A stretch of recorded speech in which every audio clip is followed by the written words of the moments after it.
Hey everyone, welcome back. Today we're cutting a D20 from this stunning piece of banded onyx. With its striking yellow and gray bands, I really think this stone is going to make a beautiful die. While we get the stone dabbed up, let's talk about onyx. Onyx is like a time capsule, recording Earth's geologic history written in stone. As groundwater rich in dissolved minerals percolates through rock formations, it leaves behind thin layers of silica. Over millions of years, these layers build up, creating the distinctive bands that we see today. The vibrant yellow in our piece likely comes from traces of iron, while the cool gray could be from manganese or other minerals. Each band tells a story of changing environmental conditions, creating this beautiful, one-of-a-kind stone that we get to work with today.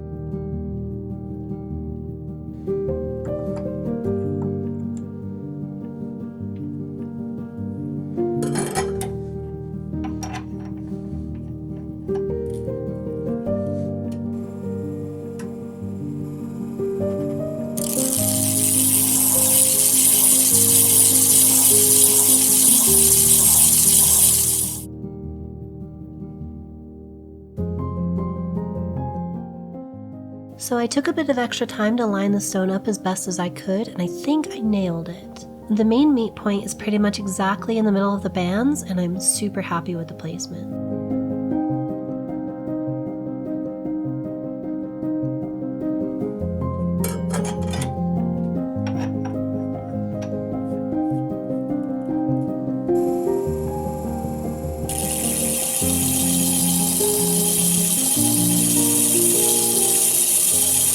Okay, so we've run into a bit of a snag here. We're cutting into our rough shape on the 240, but when we meet on the left-hand corner, this right-hand corner is a bit off. So I don't know how well you can see it right here. Let me add some oil real quick and you can see it a bit better.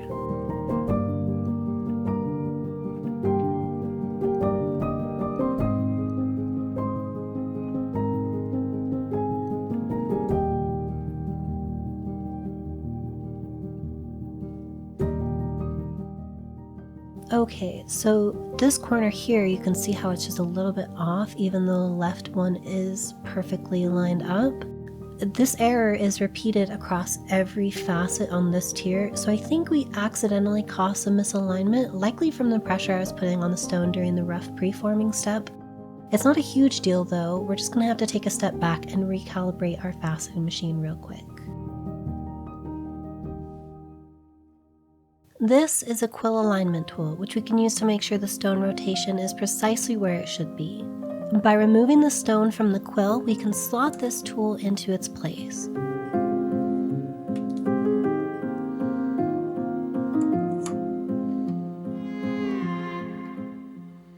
Then, by loosening the quill rotation and placing the alignment tool flat on the lap, we can tighten down the quill again and it should be perfectly aligned.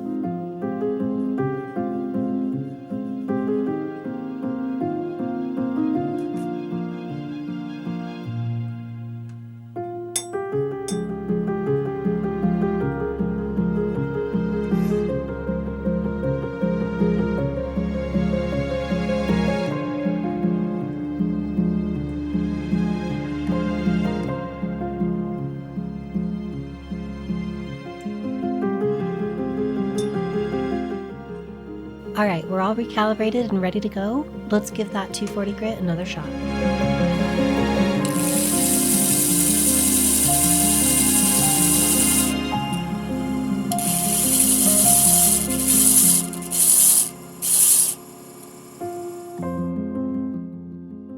Alright, so getting that recalibrated and recutting the facets brought everything back into line. Faceting is always a practice in patience and puzzle solving, and there's always an opportunity to learn and improve.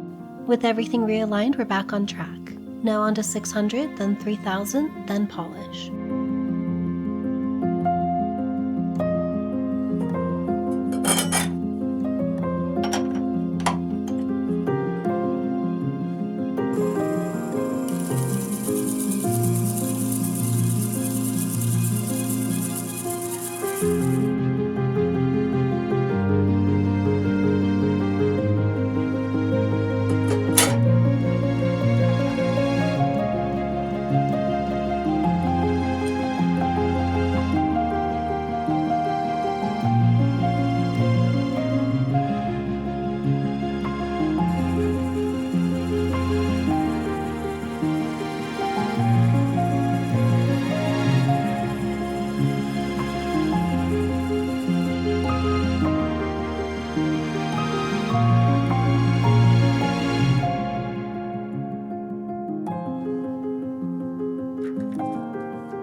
Alright, so here's a pre-polished facet.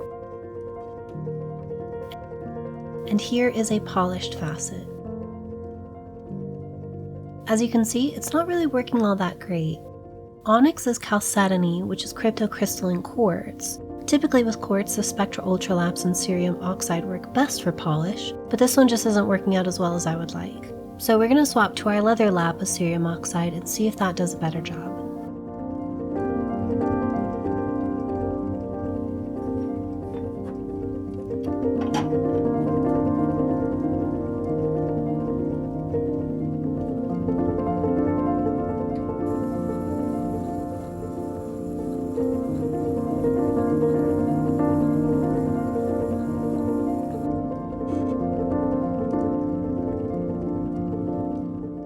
Here's the final polish with our leather lap, and it turned out great. Now we're going to swap the daub to the other side and repeat the process for the second half.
Here's our final cut and polish, and I am so incredibly happy with how this is turning out. I'm really glad we took a step back to try a different polish. It made such a huge difference. The way the yellow and gray bands wrap around the die is just mesmerizing, and I love that we were able to get the point to line up perfectly in the middle of them all. Now all that's left is to add the numbers. We'll use our CNC machine to cut out some vinyl numbering masks, sandblast the numbers in, and paint them in a deep rich gold to complement the yellow bands.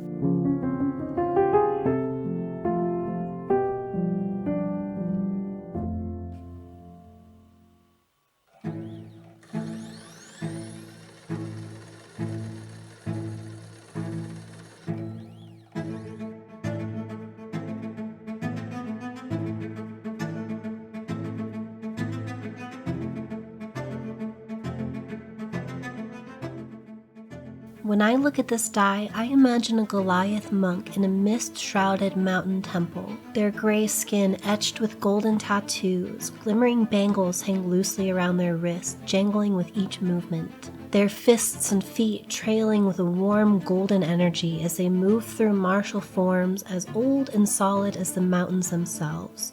With each precise strike, the temple stones resonate, humming in harmony with the ancient power. What kind of character do you think would wield this D20? Let me know in the comments below.